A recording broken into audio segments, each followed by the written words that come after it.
par référendum. Mais le président ne serait pas réélu en 2019. C'est pourquoi je dis que c'est un dol, c'est une manœuvre qu'on a pour tromper le peuple.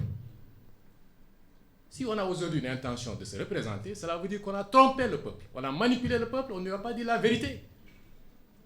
On mobilise des milliards, une campagne électorale, pour régler définitivement une question de limitation des mandats. Et aujourd'hui, on va nous poser cette question-là. Si oui ou non le président peut se représenter encore en 2024, le seul fait de se poser cette question, pour moi, c'est un échec du président de la République. Parce que l'une de ses missions, lui, parce qu'il est élu en 2012, c'est que du point de vue institutionnel, qu'il nous apporte de la respiration démocratique. Qu'on ait une démocratie beaucoup plus dynamique, consolidée, apaisée. Mais là où on se dirige, on ne dirige pas vers l'apaisement. Les lendemains sont incertains.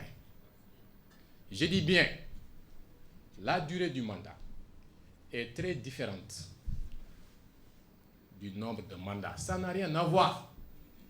La durée, elle peut être 7 ans, mais n'empêche, c'est un mandat. La durée, elle peut être 3 ans, mais n'empêche, c'est un mandat. La durée peut être 5 ans, mais n'empêche, c'est un mandat. Peu importe la durée.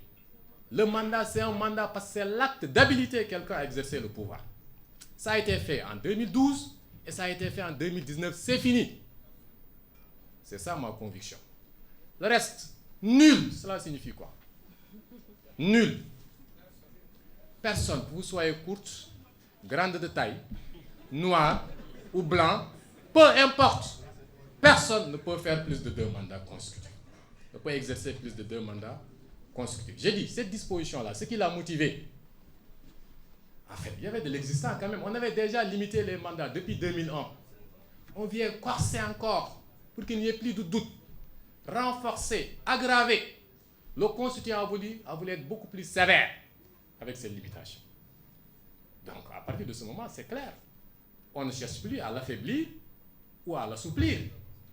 Ce qu'on a cherché en 2016, c'est de consolider cette limitation. Maintenant, si on a cette interprétation, je vous dis, on ne va plus jamais limiter les mandats. Donc, en 2024, il obtient un mandat encore de 5 ans. Mais en 2026, il va encore modifier la durée pour dire que maintenant c'est 7 ans. On va dire, oui, donc il aura droit à 2 mandats de 7 ans encore. C'est comme ça qu'on a fait depuis 1990. Et c'est pour cette raison que certains ont pu faire 40 ans au pouvoir.